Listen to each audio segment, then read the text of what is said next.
আজকে তোমাদের সাথে একটা ভীষণ সুন্দর রেসিপি শেয়ার করব। এই ভিডিওতে দুটো রেসিপি থাকবে, তবে একটা রেসিপি তোমাদের হয়তো জানা, এই দুটো রেসিপি জানা থাকতে পারে। তবে আমি একটা রেসিপি বানিয়েছি, আশা করি তোমাদের ভালো লাগবে আমার অন্যান্য রেসিপিগুলোর মতো। নমস্কার, আমি অন্তরা, আপনাদের চ্যানেল অন্তরা কুকিং চ্যানেলে আপনাদের সবাইকে জানাই অনেক অনেক স্বাগত। বড়দের প্রণাম আর ছোটোদের ভালোবাসা জানিয়ে আজকে রেসিপিটা স্টার্ট করছি। এখানে আমি বেশ কিছুটা পরিমাণ মটরের ডাল ভিজিয়ে রেখেছি। আজকে বানাবো ঝিঙে দিয়ে মটর ডাল। তার জন্য মটর ডালটাকে অল্প জল দিয়ে প্রেসারে সিদ্ধ করে নেবো। আর এদিকে একটা বড় ঝিঙে নিয়েছি আর একটু লঙ্কা নিয়েছি। ঝালটা তোমরা তোমাদের স্বাদ মতো নেবে। ঝিঙেটা ভালো করে খোসা ছাড়িয়ে নিয়েছি। যদি মনে করো ঝিঙেটা পুরো খোসা না ছাড়িয়ে অর্ধেক অর্ধেক খোসা রাখতে পারো, তাতে কোনো অসুবিধা কিছু নেই। আর ভালো করে তারপরে ঝিঙেটাকে কেটে একটুখানি জলে ধুয়ে নিয়েছি। এরপরে লঙ্কাগুলোকে কেটে নিয়েছি, লঙ্কাগুলো মাঝখান থেকে চিড়ে নিয়েছি। এরকম গরমে যদি হালকা ডাল খাওয়া যায় খুব ভালো লাগে। আর ঝিঙে দিয়ে মুসুর ডাল বা ঝিঙে দিয়ে মুগ ডাল, মটর ডাল ভীষণ ভালো লাগে। সব দিন মুগ ডাল খাওয়া ঠিক না গরমের জন্য। মটর ডাল কিন্তু ভীষণ শরীর ঠান্ডা করে।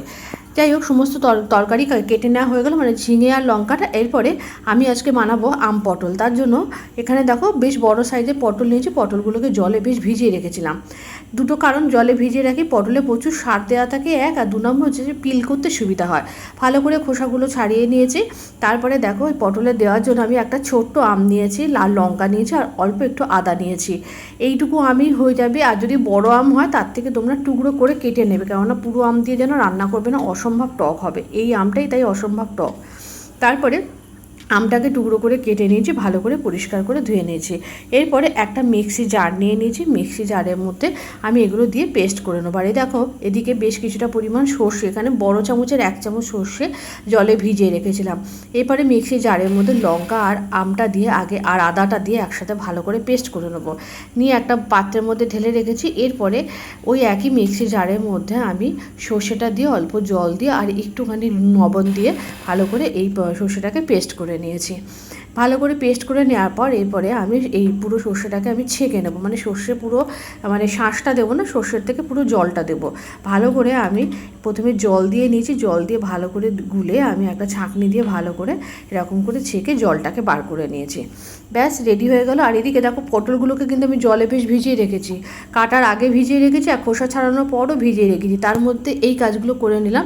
দেখো ওই সর্ষেটা কিন্তু ছেঁকে নেওয়া হয়ে গেছে। এরপরে আমি পটলগুলোকে ভালো করে কেটে নেবো। কেটে নেবো বলতে পটলগুলো গাটা একটু চিড়ে নেবো। প্রথমে দু মাথাটা কেটে নিলাম, দিয়ে গাটা একটুখানি ছুরি দিয়ে চিড়ে নিলাম। তোমরা তোমাদের সুবিধা মতো যেভাবে চিড়লে হয় সেভাবে পটলের গাটাকে চিড়ে নেবে। ভালো করে পটলটা চেরা হয়ে গেছে। আর এদিকে কিন্তু পটলগুলো কেটে নেওয়ার পর এদিকে ডালটাও সেদ্ধ হয়ে গেছে। দেখো ডালটা এরপরে সাঁতলে নেবো। তার জন্য দেখো ডালটা কিন্তু এরকম, মটর ডাল কিন্তু অনেকে সেদ্ধ করতে খুব অসুবিধা করে, মানে আমি দেখেছি অনেকে মটর ডাল কিন্তু আস্তে আস্তে থাকে।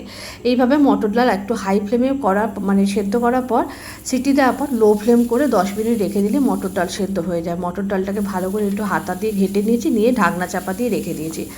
এবারে পটলটাকে আগে রান্না করে নেবো। কড়াইতে সর্ষের তেল দিয়ে পটলগুলোকে একটুখানি লবণ দিয়ে একটুখানি ভেজে নেবো। এই পটল ভাজার সময় কখনো হলুদ দিতে নেই, এতে হয় কি পটল এমনিতেই ভাজলে পরে একটু কালো হয়ে যায়, আর এই হলুদ দিলে আরও কালো হয়ে যায়। পটলগুলো বেশ লাল লাল করে ভেজে নিয়েছি।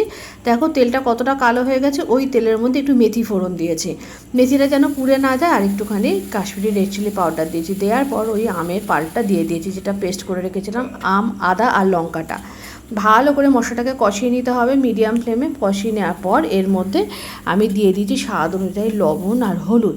দেওয়ার পর ভালো করে মশলাটা আরও কষিয়ে নিয়েছি, যেন আদা কোনো রকম কাঁচা গন্ধ না থাকে। তারপরে এর মধ্যে সর্ষের যে জলটা আমি গুলে রেখেছিলাম, মানে ছেঁকে রেখেছি, সেইটা দিয়ে দিয়েছি।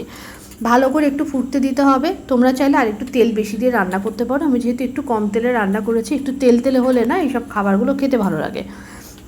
আর নিরামিষের দিনে একটা দুটো পদ একটু যদি ভালো না হয় কি ভালো লাগে বলো। আর তারপরে যখন ঝোলটা বেশ ফুটে গেছে তখন পটলগুলো দিয়ে দিয়েছি। আর তারপরে টেস্ট ব্যালেন্সের জন্য একটু গুড়ের পাউডার দিয়ে দিয়েছি। দেওয়ার পর আবারও একটু রান্না করে নিয়েছি, একটুখানি উপর থেকে কাঁচা সর্ষের তেল দিয়ে দিয়েছি। দিয়ে আর একটুখানি ফুটিয়েছি। দেখো বেশ গ্রেভি হয়ে এসছে। দুটো চেরা কাঁচা লঙ্কা দিয়েছি, দিয়ে ঢেকে রেখে দিয়েছি 5 মিনিট মতো। তারপরে এটাকে একটা বোলের মধ্যে সার্ভ করে নিয়েছি। পটলটাও রেডি হয়ে গেল। এরপরে ডালটাকে রান্না করে নেবো। এরপরে প্রেশার কুকারটা আবার আমি মাইক্রো ওভেনের ওপর বসিয়ে দিয়েছি। ইন্ডাকশানের ওপর বসিয়ে দিয়েছি, এর মধ্যে দিয়ে দিয়েছি অল্প করে জল, মানে যতটা জল তোমরা মানে ডাল যতটা করতে চাও, আর তারপরে দিয়ে দিয়েছি নুন, হলুদ, আর তারপরে কেটে রাখা ঝিঙেগুলো তো একদম 2 মিনিটেই সেদ্ধ হয়ে যাবে, সে তো জানো। একটু ঢাকনা চাপা দিয়ে ঝিঙেগুলোকে সেদ্ধ করে নিয়েছি। তারপরে এর মধ্যে দিয়ে দিয়েছি টেস্ট ব্যালেন্সের জন্য একটু গুড়ের পাউডার। এরপরে আমি এটা সাঁতলে নেব। কড়াইতে অল্প করে সর্ষের তেল দিয়ে দুটো গোটা শুকনো লঙ্কা দিয়েছি, আর অল্প একটুখানি পাঁচফোড়ন দিয়েছি, দিয়ে ডালটাকে সাঁতলে নিয়েছি। ব্যাস দেখো, ঝিঙেগুলো একটুখানি জাল দেওয়ার সাথে সাথে ঝিঙেগুলো কিন্তু সেদ্ধ হয়ে গেছে। একটু ঢাকনা চাপা দিয়ে দিয়েছি, ডালটা ফুটে গেছে। এরপরে এটাকে নামিয়ে একেবারে গরম গরম সার্ভ করে নেবো। আজকের এই রেসিপি দুটো তোমাদের কেমন লাগলো অবশ্যই কিন্তু কমেন্ট করে জানিও। আর এর মধ্যে কিন্তু আমি চেরা কাঁচা লঙ্কাটাও দিয়ে দিয়েছি। যদি ভালো লেগে থাকে অবশ্যই ট্রাই করো। গরমে কিন্তু এরকম ডাল শরীরের পক্ষে খুবই উপযোগী, গরম ভাতের সাথে ভীষণ ভালো লাগে। আর এই পটলের রেসিপিটা কেমন লাগলো অবশ্যই কিন্তু জানিও। এরকম নিত্য নতুন রান্নার আপডেট পেতে অবশ্যই অন্তরা পেজের সাথে যুক্ত থেকো। আর আমার ইউটিউব পেজের নাম কিন্তু বেস্ট টেস্টি, অন্তরা অবশ্যই সাবস্ক্রাইব করে পাশে থেকো।